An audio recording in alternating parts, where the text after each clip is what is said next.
a doctor. I'm here on the beach, as you can see, or maybe in a secret lair somewhere else. But more importantly, across the room are Dr. John and Dr. Kelly. Hello. And they are ready to Hello. start answering your questions. But let's start by talking just a little bit. Well, let's be honest. This is not the easiest topic in the world to talk about.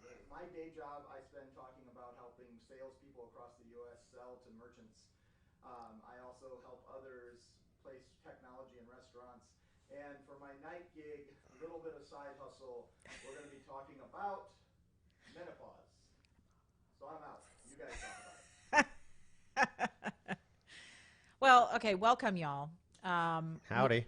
We know that this is not a topic that you talk about in your everyday life, We probably, but we do.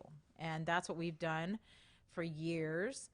And Decades. yes, and we've often said that if, just like we said in our newsletter this week, if we started a support group for all of those suffering from annoying symptoms of going through this kind of aging process, we would have thousands and thousands and thousands of people in such a support group because it's annoying and frustrating, and it's something that's kind of viewed as taboo. It's not taboo to us.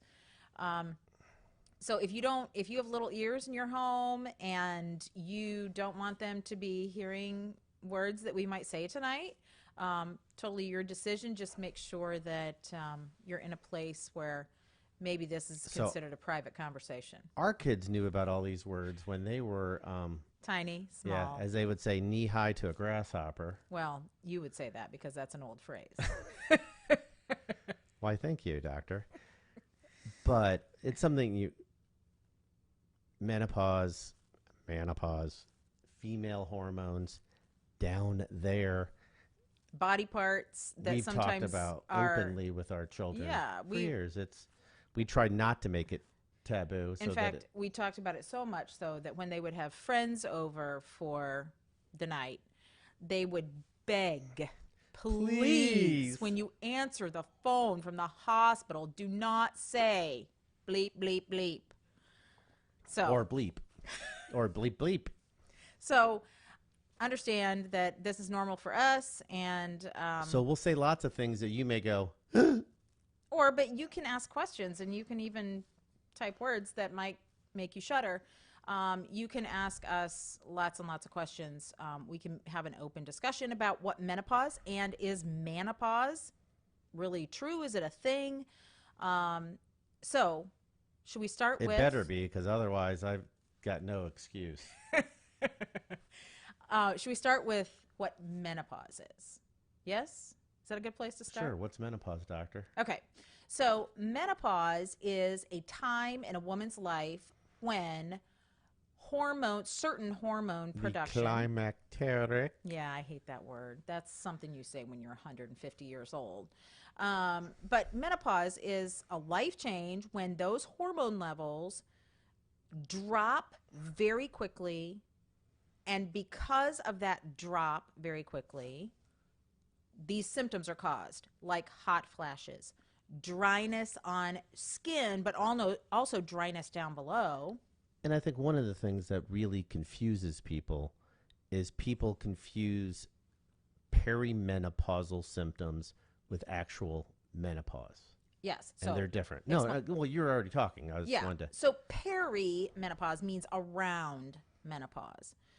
And it means that there can be a buildup to this massive drop in hormones that can last.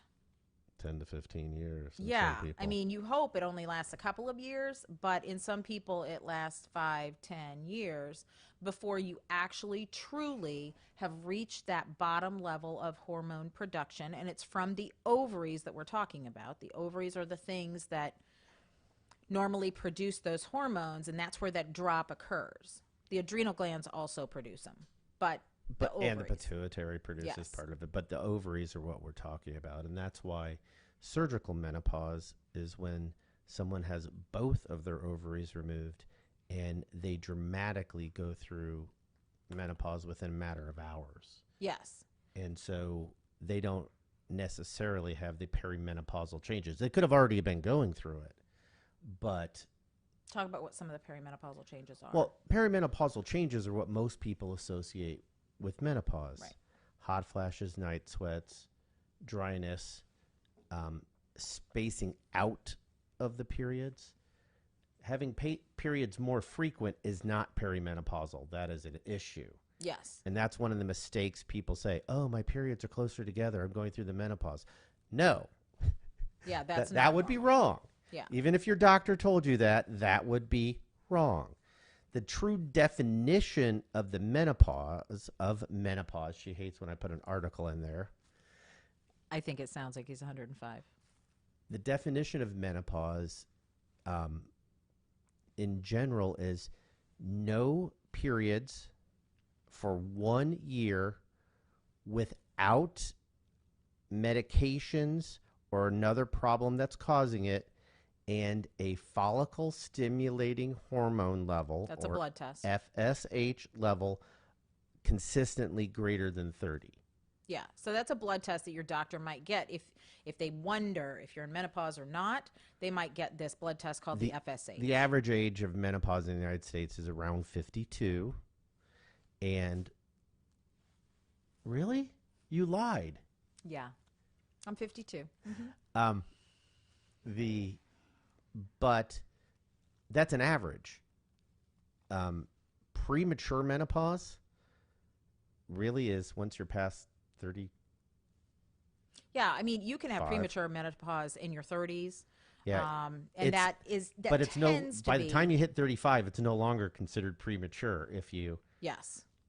if But you have it. that tends to be associated with autoimmune diseases and Yes. may run in families. So that's what menopause is. So let's talk about menopause. The other name for this is andropause. And it's something that's fully not understood. Right. It's weakly described at best in scientific literature, and there's a lot of controversy about. I don't think there's as much controversy about does it exist. There is a drop in testosterone levels. Right. There's definite change in the testosterone levels, but they don't stop. Yes. Unlike basically estrogen production drops to minimal. Yes. But the biggest difference is no one's ever really defined it. Yes. Versus I just gave you the definition of menopause. No periods for a year and an FSH level that's consistently over 30. Okay. Right. With andropause, there's much more fluid definition. You'll read some definitions of testosterone levels. Others say it's really kind of related to symptoms. And the drop in testosterone tends to be over many, many, many years. It can be 10 years, it can be 20 years, it can be 25 years, that there's this drop. And it's not that testosterone production stops, like you were saying. It's rather that it just goes from a higher level to a lower level over a longer period of time. And some of the symptoms that go along with that include changes in sexual function, changes in sleep patterns. So some people might sleep too much, some men might sleep too much, some don't sleep at all. Decreased muscle with increased body fat. Right. Decreased bone density. There could be kind of development of breast tissue that hasn't been there before with a declining testosterone level. I'm not allowed to say anything, am I? No, you're not. And emotional changes where you might feel down or discouraged or depressed, have trouble because that concentrating. never happens in any other time. Right. Like college. Right. Well, but there's reasons for that. Just pointing out. But low testosterone is associated with those kinds of All of those types of symptoms. Yeah. So those are some basic definitions. So, producer, what you have next for us? Well, let's talk about a little bit about the difference that we now know about menopause now than maybe what we knew 20 years ago. Because certainly our understanding of both menopause and menopause is very different than what we thought it was. And what are some of the things that maybe wives' tales that people were believing 20 years ago, or maybe still believing that we just need to give up on? So I think the biggest one that comes to my mind, and you probably have other ones, is that menopause is a time in a woman's life when she goes crazy, and if you have a hysterectomy, that you are hysterical thereafter. Hysterectomy. Well, actually, it was supposed to be getting rid of the hysteria. That's why it's called a hysterectomy and not a uterectomy. But there are a lot of people, I know. and there are actually blogs online that sometimes perpetuate the Myths. idea that, if you have a hysterectomy, you will become a different person. And there's just not scientific evidence to support that. In fact, there's evidence to support that overall hysterectomy does not change sexual function. change or sexual emotional- function, or hormone emotional function, emotional function, all of that. Hysterectomy itself. Right. Hysterectomy itself. Now, removing ovaries at an early age. Which, understand, that's a big difference. Right. A hysterectomy means removal of the uterus. Yes. The thing that carried the baby. Oophorectomy or oophorectomy, depending on which part of the country you grew up in, means removal of an ovary, or if they say bilateral oophorectomy, that means both ovaries. That is a very different thing than removing the uterus. Right, and removing one ovary does not change the hormone level. It does not affect when you go through menopause at all. And removing the uterus does not affect when you go through the menopause, through menopause. Only removing both ovaries. Yes.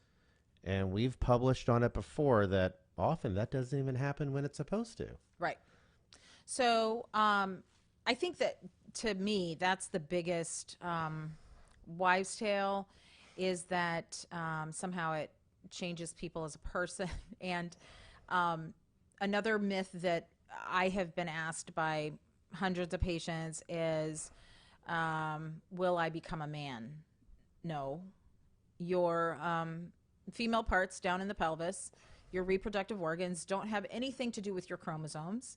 You are still female after having a hysterectomy in terms of your chromosomes. So can you think of any other wives' tales? Probably not ones we can repeat. We do have good stories. We have lots of good stories. Lots and lots of good stories, as my patients know. Yes. I can sit and tell them all day, as my staff in Africa knows too, and my staff in the OR. Yes. I can tell stories all day. But there are lots of old wives' tales about menopause. Yeah, so, if you are facing that type of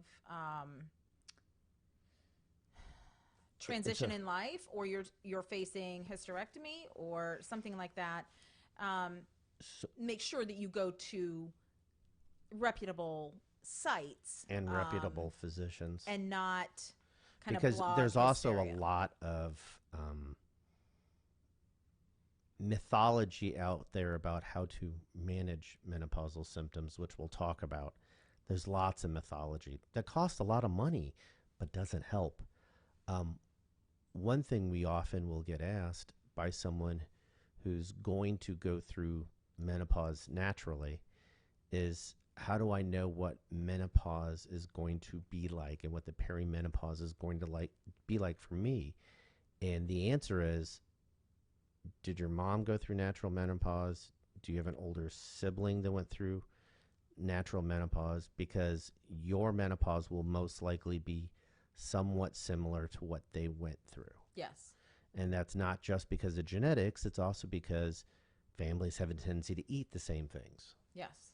Yes. And which we'll talk about. And how to what treat. you eat does dramatically affect hormones. I think in terms of myths or incorrect thoughts about andropause or menopause, this was not even something that was described 20 years ago. So in terms of a relatively new thought process, andropause is really a relatively new thought process. And in fact, Much more widespread discussion than there was 20 years ago. yes. I mean, it wasn't defined at all or even written about much in the literature. I mean, come on, 20 years ago, people were barely talking about erectile dysfunction. Right. So but now that's like, now it's on every TV. So those are some of the myths that are associated with this kind of life change. All right, we're getting lots of questions. No, I knew Excellent. it. And they're coming in long paragraph form, so I'm going to read them. I'm not even going to be able to bring them up screen because I can't fit them in my little box. So I'm going to read. First one, this is not me. I think you'll Yes. get that right away. Okay. I've had my ovaries out for over 10 years. Yep. Does.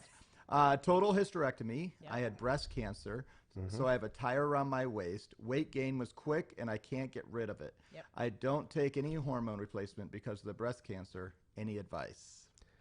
Diet. So, and when I'm saying diet, I don't mean get on a keto diet or Atkins or whatever. It's changing your diet. The reason, so going through menopause quickly with a surgically induced menopause changes your metabolism dramatically very quickly. The best proven treatment for menopausal symptoms and metabolism, it's changing to a plant-based diet and getting rid of all processed foods. Yeah, there is very little question about that. And actually, we've taken care of several patients who are in your particular situation. Lots. And by changing what is at the end of your fork, and I'm not talking about changing it to things that are gross and yucky, but just finding healthy whole foods, plant-based whole food diet, decreasing alcohol consumption, decreasing caffeine consumption, especially unnatural caffeine. Yeah, natural caffeine sources are different. better, Are but different synthetic caffeine is brutal. on your body. Alcohol is Brutal on your body, and I'm not saying that Dr. Kelly never has a glass of wine. I am saying I can tell you when she has a glass of wine. Because I have a hot flash. Yep. And that's been well known for years. It's just people don't talk about these things because changing to a plant-based food diet does not bring money in. Right. So Pharma doesn't care. that is actually something that there are very specific things that can be done, and we will often have people say to us, but I'm already doing that. And I'll tell you this, we have examples of people who have maybe completed food diaries for us, and we can always find just some things that can be helped. Kelly says it much more kindly than I Yes. do. Yes, The biggest thing is, it's just like we talked about last week. You can be a healthy vegan, or you can be a processed food vegan. And we're not even saying truly being vegan. No. Pescatarian, Yeah, especially cold water fish, actually is. really good for menopausal symptoms. But it's the processed food that gets you. The other thing I was going to add to that, and because I think this is a really important part Exercise, de-stressing. Yes, but probiotics Oh, are absolutely. really, really, really important. In fact, we were reading a study and preparing for this. We'll talk about some natural supplements later, but we were reading a study preparing for this that actually demonstrated that the addition of probiotics with good prebiotics, which is food for that good bacteria for the gut. And food for that good bacteria is basically your soluble fibers. Yes. Avocado, flax, Beans. oat. Yes. So anyway, probiotics actually have been shown to decrease menopausal symptoms. But it's just like probiotics have been shown to decrease autoimmune disease. Go ahead and And explain. so much of what occurs in our body is controlled by the gut. Because remember, 60 to 80% of our immune system's in the gut. That's why I was laughing recently as I was reading someone's post after we've talked with lots of people, including this person, about how do I get my immune system better? Fix your gut. I mean, this isn't something that we haven't talked about. This is something that's well known out there. If you fix your gut, working with prebiotics, probiotics, digestive enzymes, and you're eating healthier foods, getting rid of the processed foods, your immune system's better. When your immune system's better, you're going to have a better metabolism. You're going to have less hormone changes, whether it's your thyroid, whether it's your ovaries. Yes. All of that goes together, people. Anxiety, depression, all those things can be improved by all of this. Absolutely. This is our bodies are wonderfully made and everything fits together. You can't screw around with part of it and not screw up more than just that. Yeah. The other things that you can add to control of menopausal symptoms, and these have been shown in scientific studies, is exercise. And I'm not talking about massive bulking up or anything like that. I'm literally talking We're about here to pump you up. 30 minutes of continuous walking, 5 5 days a out week. of 7. And de-stressing. And then de-stressing, whether that is Prayer.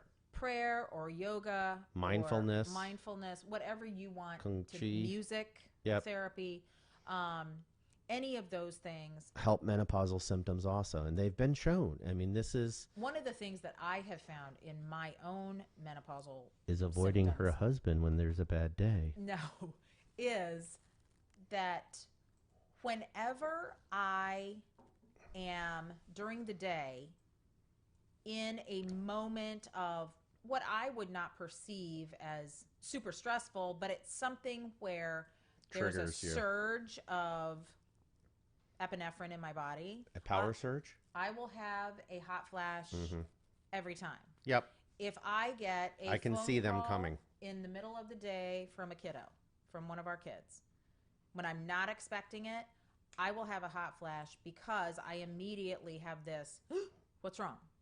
And so that tells me how much what's going on in my brain will trigger, feeling like It all goes together. It I'm all on fits fire. together. It really does. Yeah. And, for those of you who have watched most of our lives, we get back to the same points on a lot of this because it all goes together. Yeah. So for those of you who have these types of metabolism questions and issues, I really would ask you to reach out to us to talk about what maybe changes that we can help you make to get to a healthier as diet. we've talked about getting into more one-on-one coaching sessions. Yes. One of the things that we have found to be pretty remarkable is food diaries. Yeah, food diaries they're just really, really helpful to have a base for discussion and to really be able to talk about how little changes every day can make the Dramatic biggest difference. I was a person who a year and 3 months ago had a tire that had appeared around myself that I had no idea where it came from. And by changing what I put on the end of my fork, it's not there. So she's wearing I'm here the to smallest clothes I have ever seen her in. Yeah. So I'm just telling you, it works. Okay. And it's been scientifically shown to work. Yes. All right. Well, I'm just sitting back here on the beach, drinking my kombucha, getting my probiotics. Yay! Excellent. Fermented foods. Woohoo! Absolutely. But let me go to a couple other questions here to read. This is, again, an longer one, and I think Dr. John will have lots to say about the end part of this. This says, went through menopause starting 10 years ago. July 2019, discovered IDC, partial mastectomy, radiation, hormone suppression therapy. Was recommended to take over-the-counter Estroven when a menopause symptom first started. Contains soy isoflavones. Soy is questionable in use with breast cancer. No, it's Breast not. surgeons said it was okay to continue with estrogen. Any thoughts on soy and breast cancer and more natural treatments for hot flashes? So All right. we'll let Dr. Kelly get into the more natural treatments. And there are. Understand soy is able to be used in breast cancer because despite the stupidity of studies done in the 80s and 90s where they had no idea what they were doing, which is just blunt. I mean, they just didn't. Soy is an anti-estrogen in the same way that tamoxifen, raloxifene, clomiphene, oxifene, some people call them antagonist agonists, some people call them selective estrogen receptor modulators. The big point is soy and yams, the estrogen-like compounds in them do not act like estrogens in your body. In fact, soy protects people from breast cancer. Your breast surgeon's absolutely correct. And it's one of the things I try to make sure that Dr. Kelly, because she's at high risk for breast cancer, eats every day, because having 3 to 5 servings of soy a week decreases the chance of both breast cancer recurrence in those that have it, as well as development of breast cancer in those who are at high risk. So your breast surgeon's absolutely right. There is a lot of information that's out there that what happens is people get taught one thing by one person during their residency or fellowship, and they stick with that fact and they never read again. And yes, that really does happen. Yeah, in fact, there was a study that Institute of Medicine showed about 10 years ago it was done, that showed that 75% of residents, once they get out of training and go into practice, and they've been out for 1 year, don't ever read again. Well, when medical literature is doubling every 3 years, you can miss a lot in a short amount of time. And it's amazing how much just comes out constantly. I mean, that's one of the things we love about this job and talking to you all, is that it forces us to constantly read. I mean, we are literally reading articles every single day. People were making fun of me in Africa because I was literally quoting brand new stuff when we were in Africa, including about don't throw out your old pills. Long story. We'll talk about that later. Yeah. So the message about soy is that it is actually protective, breast cancer protective, which is something that is freeing, and you should have edamame, and you should enjoy it. And so, other people are going to say, what about the GMO effects? Unfortunately, almost all soy in the United States is GMO. The studies on the protective effects are on GMO soy. I wish it weren't. And there are some people who you can get organic soy. In fact, we've gotten organic tofu, organic tempeh. Yes. Which we actually really like. Never thought I would. Yeah. Used to laugh at it when we saw it in the grocery store. Now we eat it and we love it. So anyway, kudos to your doctor. Yeah, for that's awesome. Encouraging you to be on estrogen because it's actually breast cancer protective. So let's talk about natural supplements. So I'll tell you this. I want to preemptively strike with all of this by saying that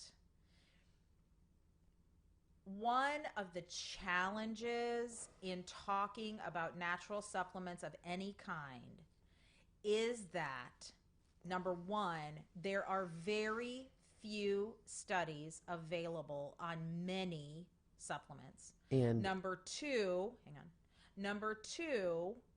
the quality of the studies is extremely poor. They are not well-designed scientific studies. You could just blow holes in their arguments all day long. When you look at studies when you're looking at studies for medicines that aren't life or death, when you're looking at symptom studies, they need to be what we call blinded, actually double blinded, meaning the patients and the providers don't know what you're getting, If you're getting placebo, the sugar pill, or the real medicine. they need to be what we call randomized, meaning you don't pick who goes on what arm. It's randomly done. And they often should be what we call crossover, meaning you get. If you start on the sugar pill, at the end of the study, you get the real medicine. If you start on the real medicine, at the end of the study, you get to be on the sugar pill. And then you have multiple groups to compare symptoms, and no one other than the person that does the randomization, or actually usually it's an envelope or a computer program, until the stuff is unblinded, you don't even know which arm was better than the other. You'll see, oh, A was greater than B here, and B was greater than A there, but you don't know which is A and which is B until it's all done and all the stats are done. So those types of studies, just haven't been done. Double-blinded, very well, placebo-controlled trials are very few and far between. But we did find some interesting data. And yes, so the other thing to remember about any study, and this is hard to understand, even when we're talking about treatment with antibiotics, the way those studies are done, not everybody gets benefit from everything, from any drug. Nothing's 100% in medicine. And there will be people that get benefit from placebo. I mean, straight across the board, 20% of people get benefit from placebo. So if people get 20% of people get side effects from placebo. If I say that something has not been shown to be helpful, this is what I want you to know. I'm looking you square in the eye right now. If you have something that is helpful for you that hasn't been proven scientifically, go ahead and take it. And it's not dangerous. Yeah, if take it's not it. dangerous, if it's helping you and it's helping you, stick with it. Yes. So why don't you talk about red clover? No, that study. Go ahead. So, and I truly didn't know this, despite having, done OBGYN and been practicing gyn-onc for multiple decades, that the natural supplement that actually has the most data is actually red clover. That 80 milligrams a day has been shown to decrease hot flashes and night sweats, but not benefit libido, skin dryness or vaginal sleep. Or vaginal dryness. Or vaginal dryness or sleep. But hot flashes and night sweats, red clover is the best studied. Yes. In addition, in that study, they also gave them probiotics. Yes. Ding, ding, ding. And that was an interesting thing, because there have been studies without it that did not have as much benefit. Red clover did have benefit, but it has more benefit when probiotics are added. Yep. We talked about plant-based protein being absolutely helpful for menopausal symptoms. Milk thistle is a supplement that is helpful from a point of detoxifying our liver. And that has been shown in some very nicely done studies for fatty liver. Yeah, it's actually been It's been shown in studies that were done here at Indiana University by the Department of Gastroenterology that you can actually reverse liver damage. And why does that help with menopausal symptoms? Because the hormones go through the liver, and processed food goes through the liver. So if your liver's functioning better, just like if your gut is functioning better, you clear up the liver, and you don't get the hot flashes and night sweats. So then there was one study, and I'll tell you, this has not been reproduced, but it was a nicely done study, and it showed a very, very significant drop in menopausal symptoms with a combination. So you don't know which drug did it. It could have just been the red clover that was in it, but dong quai was in it, red clover, milk thistle, and black cohosh. That combination caused a significant improvement. Over 50% of women in that study had a really, really huge decrease in symptoms. Hot flashes and night sweats especially. Yes. So studies with black cohosh, a lot of people use that. Some people benefit, other people don't. The studies are very Some show benefit, some don't. And they're not They're not well done. they're not well done So studies. unless a larger, better done study is performed with black cohosh, I don't know that we can really say a whole lot. I know a about- lot of people use it and it gets promoted, but the data is just not there. Yeah, it's if you get benefit from it, great. Stick with it because it's not dangerous. So those are some of the natural supplements. So let's talk a little more about how you get these supplements, because we had a couple people like, where do I get red clover? And I'm just going to say what's in my head the whole time. Red clover, red clover. yes. Send anti-hot flashes over. All right, where can we get some of these supplements? So you can actually Google like a verb. I'm just telling you. You can find this stuff online. You can find a lot of stuff on Amazon. You can go to your local nutrition store and find things. Now, Amazon's actually a pretty... they have decent quality products, actually. And the thing is with Amazon is you can check and see to make sure that they're U.S. Pharmacopoeia certified, which is one of the... There's a little symbol that they'll put that'll on say it. USP. You want, when you're dealing with supplements, you want to make sure that the supplement's actually there. I know that sounds strange to say, but USC, UCLA, and a couple other places have done studies where they just went to nutrition and health food stores and bought supplements and then tested for the active ingredient. And guess what, folks? Some pills had a lot, and some pills had none. But the ones that are certified have it. Yes, and they have to be within a certain Range. And It's a voluntary certification, unlike the FDA. So that's what you want to look for, is that little USP symbol on the bottle. Now, I know that when you go into those types of stores, it's often thousands of bottles of things that have odd names. And so sometimes for me, it's better to just Google it, where I have a few things to choose from, where I can kind of look at the ingredients and how much is in whatever pill I'm going to take and whether or not it's certified, instead of going into a store that has so many overwhelming options. But And I'm not saying going into store is bad. It's just up to you. and we try not to promote individual products very much, individual brands. Though next week we're talking about healthy food brands. Yes. The combination that you were talking about from that Israeli study, there actually is. Yes. We use Arbonne products because that is what's changed our life nutritionally, and they have something called Women's Balance that actually is taken by both men and women. It doesn't have anything in it that has been shown to be harmful.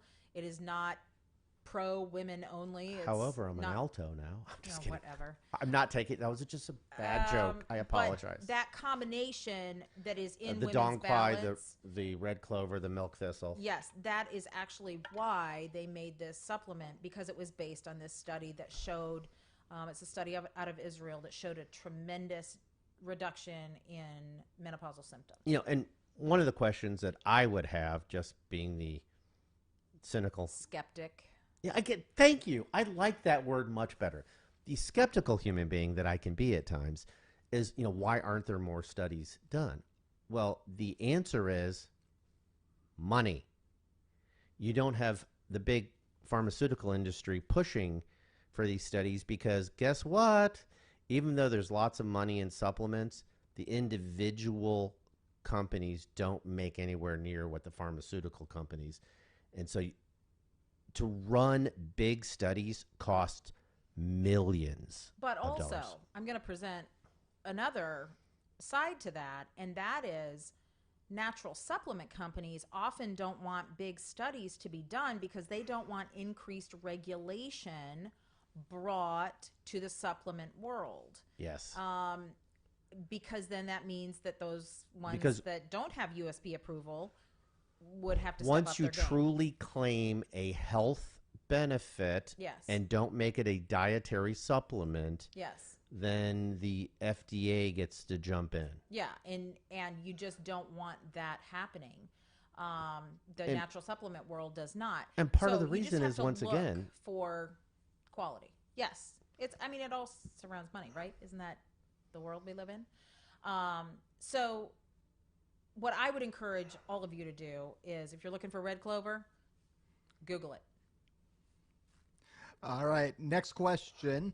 What do we do about like measuring our hormone levels? Is that useful, helpful? Should I be doing it? no.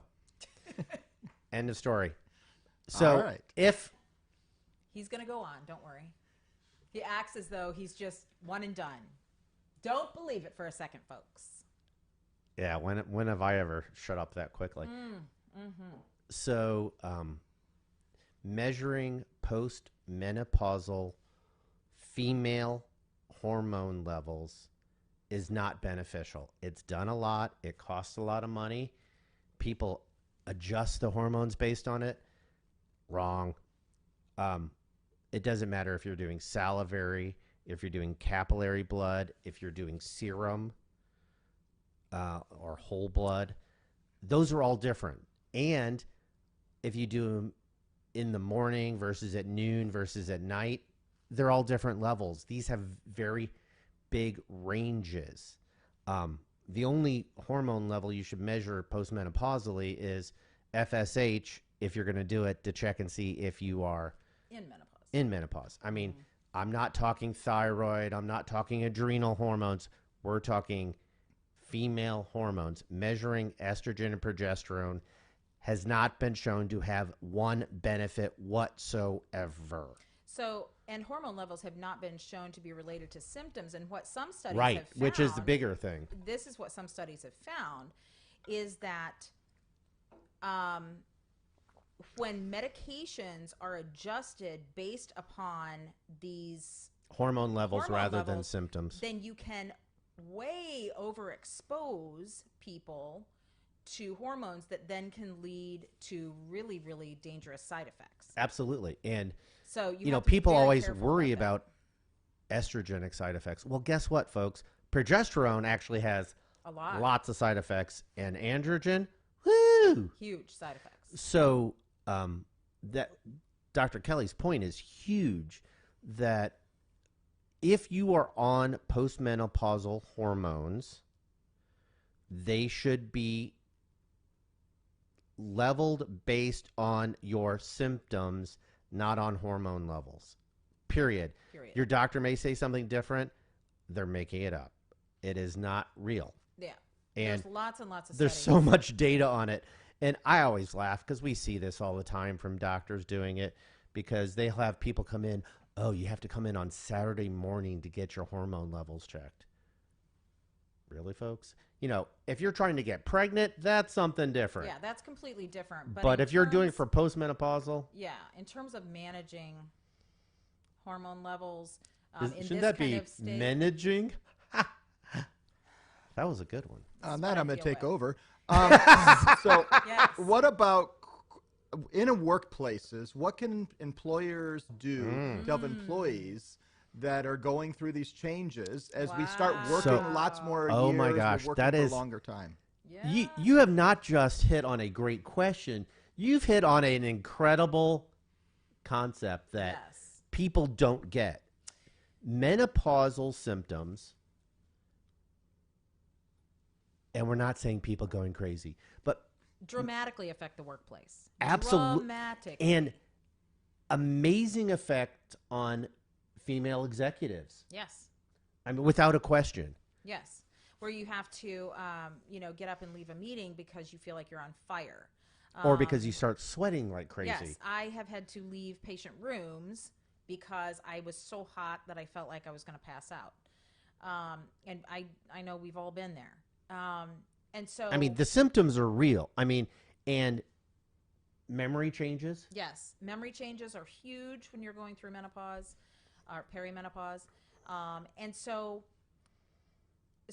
this impact on the workplace Is gigantic. is huge. There is a huge Need. employee engagement factor, because when you're having hot flashes and you can't remember what's going on, when your meeting is or where it is or what's going on, you're so distracted. by how you're feeling, and you're not sleeping at night, so you're exhausted, that really results in just disengagement from your job. You're so distracted. And then that results in decreased productivity. And so then you might be in a work environment where, by men and women around you, they go, well, what's wrong with Susie Q? Why can't she get her act together? And you may suffer in your job from that. There have been a lot of studies done in the UK. We've seen healthcare executives Yes. go through this. Yes. Insurance executives. Yes. So the point is that this is a really, really big deal. And in the UK, they've done a lot more analysis of this. You can hardly find anything in the US about this, but it is a huge factor for employees and employers. And it's actually one of the things that with another friend, yes, we would love to bring a solution to that very thing, talking about these kinds of subjects. And the first step is just getting the information out there to understand that it's real, that these changes exist, that women have changes as they're going through menopause. See, I skipped the article there. Yes, nice. And understanding that it exists is the first step. When it's ignored or when people just blow it off, craziness or it's not real, then that hurts women. Yes. Yes. But talking about it, getting it out there in the open is huge. Yes. That's how you can change the world. You can change the world by making it normal part of conversation. Look, I'm going through this, and so when I have a hot flash and I need to step out of the room, or when I forget something, or I'm more forgetful, so these are the safety nets that I need around me to focus, or what works to help me focus better. So I can tell you exactly what this one does. She now writes everything down. I have to write everything. You know, at first you're like, oh my gosh, she's on her phone. No, she's not on her phone. She doesn't text people like that. She literally is taking notes so that she doesn't forget to do it. And that's just intelligent. We all need to do things like that as we get older. Yes. I mean, I used to keep everything cataloged in my head and blah, blah, blah, blah, blah. Mm-hmm. Now it's on the cloud. You got to put it on the phone. I have to take notes on everything. If I don't, I forget it. By the way, that's our granddaughter. Oh, my gosh. So, anyway, menopause in the workplace, huge issue that needs to be addressed. And I know you're reaching out about a subject that is important to you. It's important to us. Very. Yep. All right. Make sure if you have any questions, about 9 minutes left, you can put those into our chat. We're watching and make sure those get answered. Make sure you are on our newsletter. In fact, Dr. Kelly, Dr. John, can you tell us a little bit what goes into the newsletter and why someone should go to mgnewsletter.com and sign up? MG Wellness Newsletter. MG Wellness Newsletter. Thank you. mgwellnessnewsletter.com. So what we have put in our newsletters consists of the upcoming topic. We do a short little description of what that's going to be about, why we're talking about it, and when you can join us. But in addition to that, when we talk about a certain subject, we always put in a recipe that is clean, and I have usually taken liberties to make it clean when there are additives or things in there that are not good for us. Make it clean so that it can help you with whatever subject we're talking about. So if we talk about bad proteins, then I'm going to give you a clean, good protein meal that you can eat. So this week we put in a salmon recipe because salmon is very, very high in omega-3s, and omega-3s have been shown to help with menopausal symptoms by increasing that whole foods kind of bit that we need. The other thing that I put in was a broccoli recipe that was in a peanut sauce, and cruciferous vegetables. Those are the absolute core of the plant-based protein diet that we talk about. And those are things that can really help decrease menopausal symptoms. The final thing we put in the newsletter is our upcoming topics. And this is where we want your involvement. We want your feedback. We want your ideas. Yes. So we had people reach out today, and yes, we're adding that one. And so if you're on tonight, whoever gave me the idea, I'm not going to embarrass you, but your idea is one, I think it's going to be huge. In 4 weeks.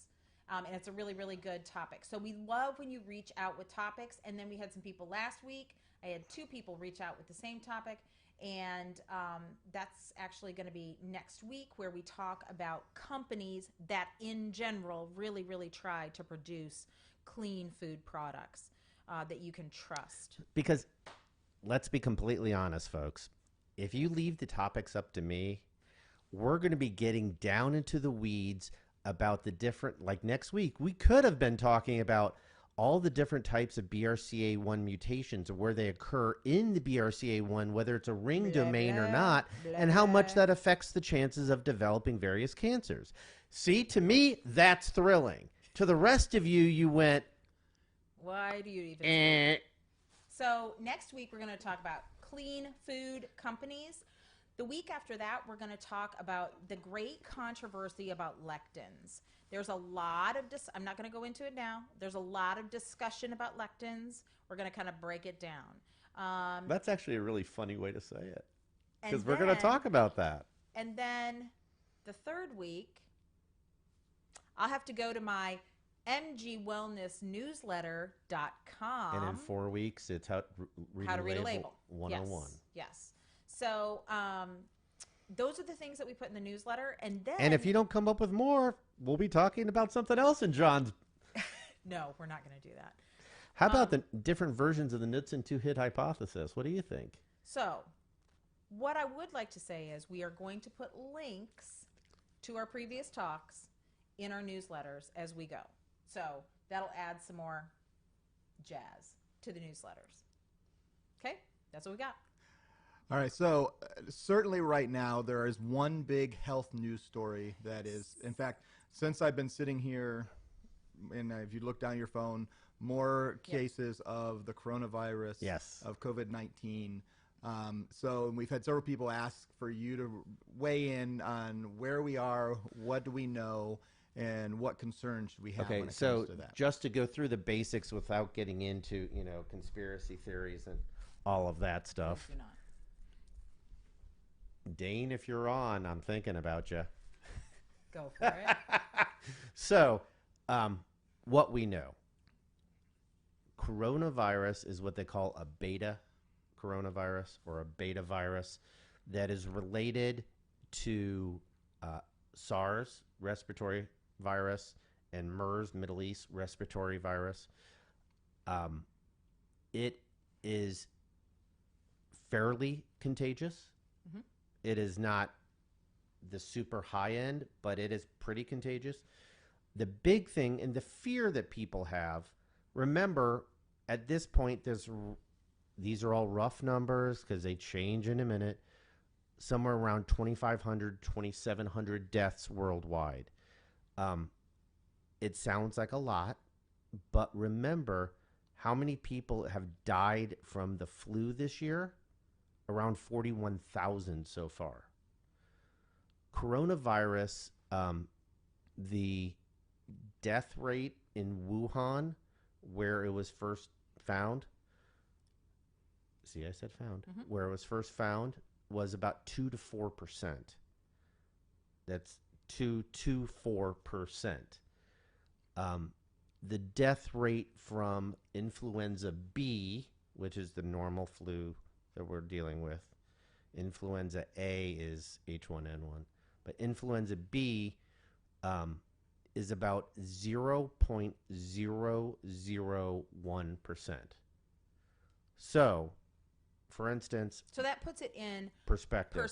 That's not to say that it's not something that we should be aware of, but understand in the U.S. there are less than 100 cases.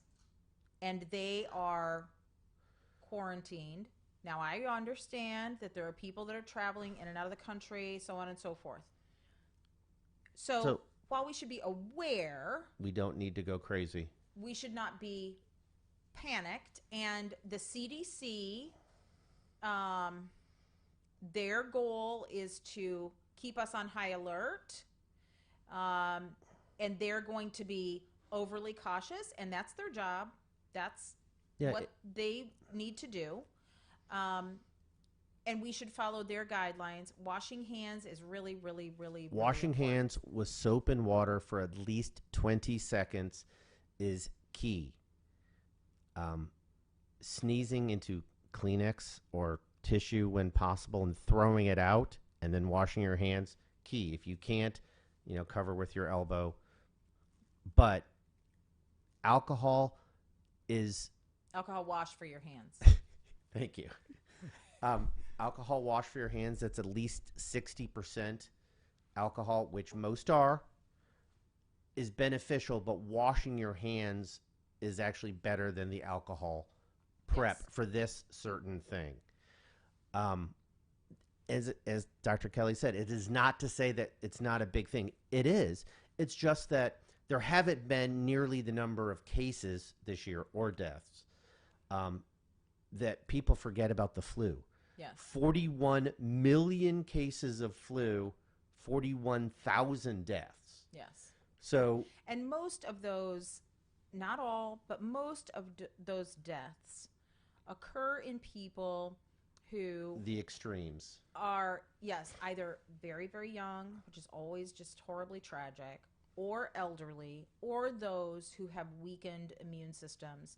And from chronic diseases. Yes. And so it behooves all of us to take those steps every day to get healthy, because as we get our guts healthy, then our immune system is healthy and can ward off infections of such viruses.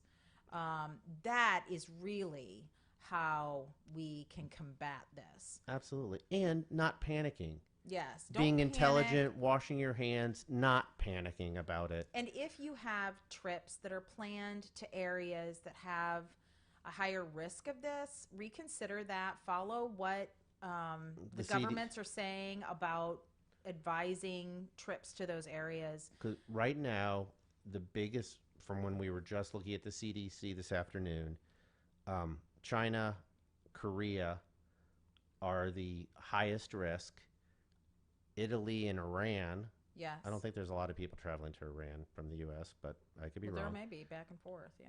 There are some, and we have friends that do, but it's not a huge. But those are the next level risks. Yes, in fact, there's a group of students that just returned from Italy that in Florida who are being quarantined and asked not to come to work. CDC also recommends, based on what's happened with the couple cruise ships, to replan any cruises in the Far East. Yes. I mean, that's just being practical. Right. It's at this point, it's be aware, have some common sense, be as clean as you possibly can. I know with kiddos, it's hard. You just can't always ward it off, but don't panic. Another smart thing, remember that if you're flying on a plane, the dirtiest place when they've tested is actually the tray in front of you. So bring wipes with you and wipe them down. Yes. And don't have that air blowing on you above. Oh, yeah, turn the air off. I know that it is gets actually hot. Turn that air off, because that's recycling all the junk in the plane. Yeah, they don't filter it. It just recycles through. And that's actually one of the things that I learned a few years ago, because I used to get sick. Every time. And I stopped doing that. And yeah, it helps significantly. Just don't let that air blow on you. Just sweat for a few minutes with your hot flash. Yeah. But eat your plant-based diet. Yeah. All right, we're back Take full your circle. red clover. So grab your favorite drink, hopefully a kombucha or a water. Find your place of mindfulness. Sit, relax. If you have questions, or Dr. John, Dr. Kelly are always back into the comments. They'll ask if you're watching this afterwards or after the fact and weren't joining us live. Put those comments in, those questions. The group and the community, and Dr. John, Dr. Kelly will be able to answer those. You'll be able to join us again next week, 8 o'clock, for another Ask a Doctor. And on behalf of Dr. Kelly and Dr. John, who are waving and I was doing hang other, 10 for and other fun things. For- I'm he's Nate on the Manahan, beach. sitting on the beach. You can see my So, paddle hang 10. boarder. Oops, this side, he just can't quite make it. Oh, he jumped again. Man, just doesn't quite make it. We're so glad you joined us. Thank you so much for being here. We hope you'll join us next week. Do us a favor right now. Like the MG Wellness Facebook page, like the MG Wellness Instagram account, and then share it with your friends, family, neighbors, people that you like or dislike, anyone that you're in contact Cats, with. dogs. We even will probably tell you something that's helpful for your dogs at some time. So on behalf of Dr. John and Dr. Kelly, I'm Nate Manahan. We hope that you have a great rest of your Wednesday evening.